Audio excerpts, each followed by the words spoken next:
Ooh. Hey guys, trying out a new wide angle format on my little camera setup. Got my little more perspective. I can stretch out here. You can see me. I don't know if this is good or bad, but I can crop it in post and make it 1080 instead of 4K. So, video series on general knowledge. I'm going to try this out, see if you guys like it.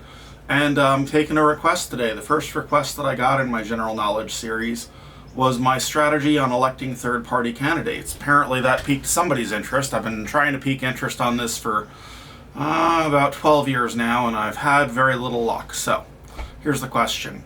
What is wrong with Congress today? And I think a lot of people agree that the two-party system is responsible for a lot of our problems.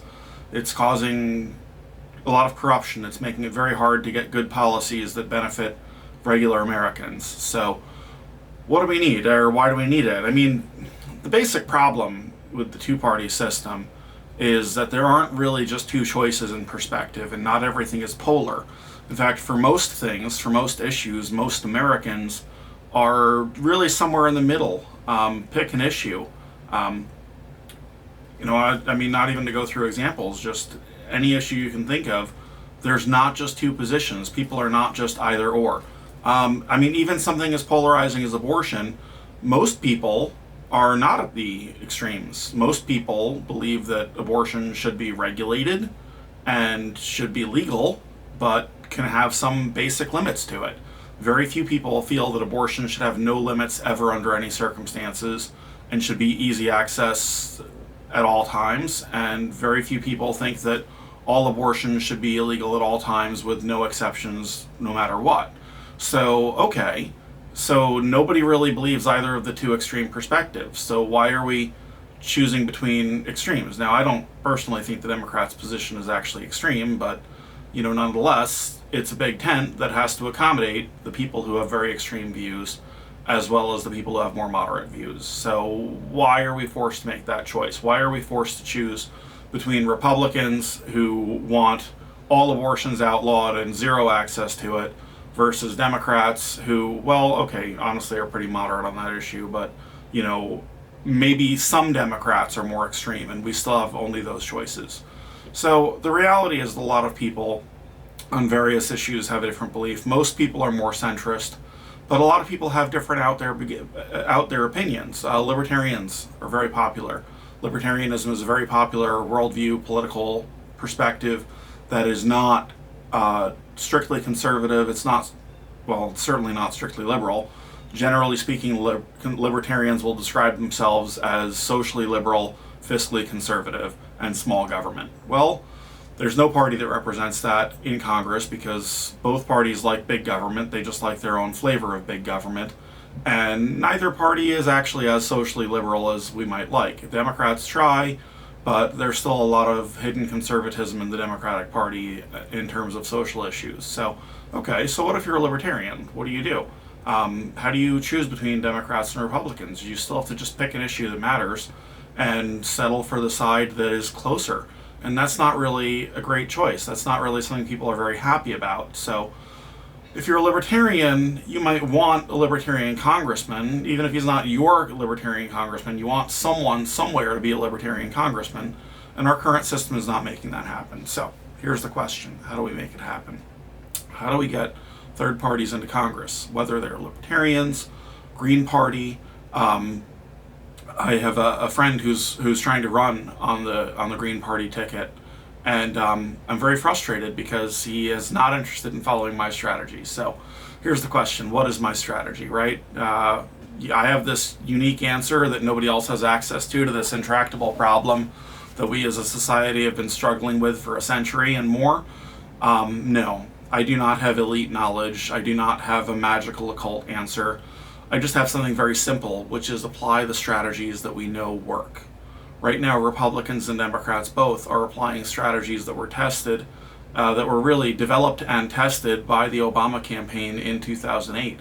I participated in that campaign as a volunteer, and I learned a lot. And what I learned has been really applied by a lot of candidates. Now, I don't really follow a lot of Republican candidates because, honestly, they frustrate me. But I do follow a lot of Democratic candidates, and I've donated to a bunch. and I get emails a lot. I've been unsubscribing to a lot too, but I support a couple of candidates who are not in my own district. I donated to Amy McGrath, who's a candidate for Senate in Kentucky. I've donated to a couple of other Senate candidates in other states. And I don't really think too much about it. I'm not a big dollar donor. I've given, $10, $20 here and there. But I haven't really followed my own plan of supporting third parties, and the reason I haven't is what's called a collective action problem. It honestly makes very little difference if I try to do this on my own. I need to get buy-in from the party, and I need to get a coordinated strategy to happen. And until I can find a third party that's willing to play along and that actually wants to make this happen, it's not going to happen. So, what's the strategy? It's very, very simple. You take all of your resources and you leverage them and you focus them on a single district, a single precisely chosen district. And this is not a tremendously difficult concept. And as I said, the Democrats and Republicans both do this.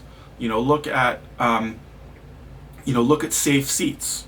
You have a lot of districts where there's really no doubt that the election is going to go the way it always goes because it's a very blue district or a very red district. So no party is really focused on campaigning in the gerrymandered districts that they're always going to win. They are focused on the swing districts that are not that gerrymandered, that could be flipped. Well, what they do is they have a national base. They have supporters in every state. They have donors in every state. And what they do is they take those donors in every state and they tell them, hey, we've got a candidate who really needs help here in Kentucky. Amy McGrath is a Senate candidate in Kentucky. She's getting support from Democratic supporters in California and New York. So here's the question. Libertarians, Greens, why can't you do that? Very simple. Pick a district. Pick one district, one in the entire country. There are 435 congressional districts in the United States. They have on average about 600 to 800,000 voters, citizens in them. And I've done the math. I'm not going to do the math in front of you, but it works out to it takes about 100,000 votes to win an election. That's only about 1 in 6 voters is enough. And guess what? That is fewer than the non-voters. There are more non-voters in every election than there are voters for the winning candidate. So, first off, we start with the basic strategy. We start with the tried and true plan, which is channel your resources from your big, wide national base into one laser-focused district. And then let's say you have 1 million supporters in the country that you can get engaged to volunteer. Well, rather than taking those 1 million supporters and having them 50 in this district, 50 in this district, or a couple hundred in each district throughout the 435 districts, take them all and magnify them into one district. So you're multiplying your influence by at least 435 because you're not dividing it by district. So take all of your supporters and leverage all of their resources onto one district. Get them volunteering, get them phone banking, make phone calls to the voters in that one chosen district. Get them donating to advertising for that one candidate in that one district. There's a couple of factors that have to go into choosing your district. You want to choose a district that has a couple of factors. First off, you want to choose a district that the main parties are not that fixated on. Now, this could be a little more of a challenge because you're going to find that a lot of the districts that the main parties are not focused on are also very safe districts for whichever party has been dominating there. So that may be a little tricky, but you need to find the district. There's 435. Research all of them and find the one that's the best. You want a district that is vulnerable, but that the major parties are not considering attacking. You want a district in which your party is relatively close in alignment to the party that is dominating that district so that you can match the personality and the general vibe of that voter base, even if you're not going after those voters. And now here's the thing that's unique. This is what is different from the strategy that Republicans and Democrats follow. You need to go after non-voters. Now, I've got a very specific set of people in mind. I'm looking at people who are eligible voters, preferably registered voters, who did not vote in the last midterm election. Oh yes, you can't do this in a presidential election. Voter turnout is too high. You can only do this in a midterm election. So the next time this can be applied is 2022. You go after non-voters who are registered or eligible to vote. And here's your pitch. Very simple pitch. You get your phone bank, you get your million volunteers to each call one or more non-voters in this district. Now, if you've got a million volunteers, there's not a million non-voters in that one district. There's really only about 200,000 people in each district that you want to reach, who you want to potentially swing. And you don't want to swing them away from the incumbent party, because those people aren't going to want to give up their vote. They're not going to want to take the risk. You don't want to swing them from the opposition party because, because they're going to be partisan, they're going to be hard to swing. You want to get people who don't vote. You want to make this conversation. Do your phone bank. Your million volunteers are each going to have this same conversation. Hi, Mr. Smith, I understand that you did not vote in the last midterm election. Do you mind if we talk about that? Most of them are going to hang up on you the third of the time that they continue the conversation. You ask them, may I ask, why didn't you vote? Well, a lot of times they're going to say something like, oh, what difference does it make? It's always the same candidate. I don't believe in what he stands for. He's not that good. They're all corrupt anyway.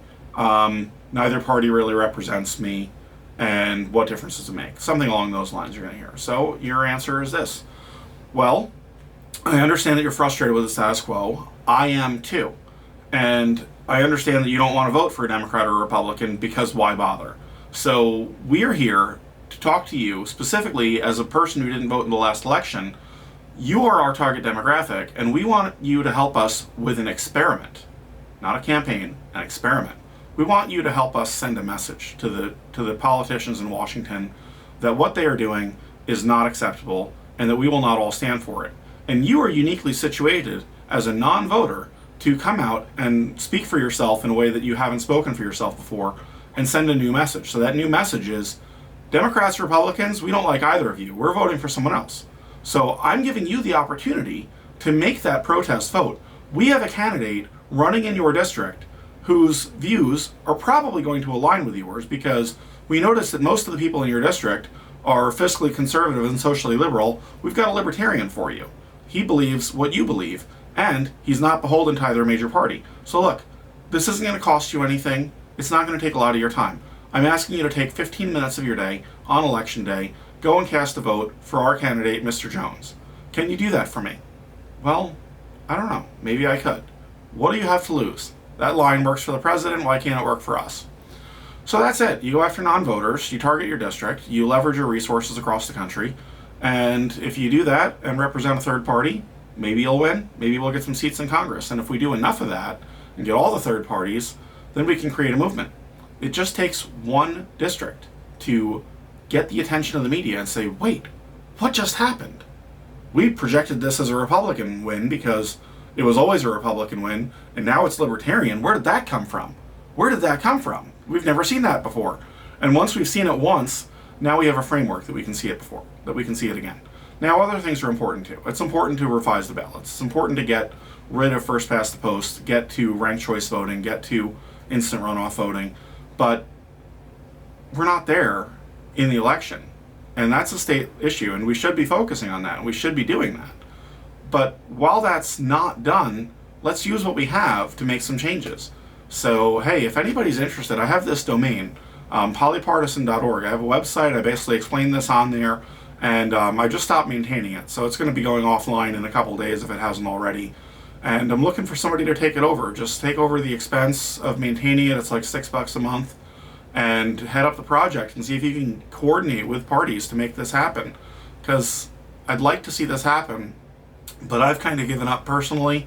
I've got a lot of other projects. I've got a lot of other stuff going on. I'm looking for somebody who believes in third parties and wants to make it happen. So if you know somebody who wants to be politically active, isn't a Democrat or Republican, and wants to interface with non-voters and third parties, have them give me a call, because I can make this happen. So that's my video today on how to make third parties happen. And if you enjoyed this, subscribe to my channel. I'm going to be posting a lot more random stuff, such as making a cup of coffee and doing some kayaking. I'm going to post all sorts of weird crap, so take a look. Thanks.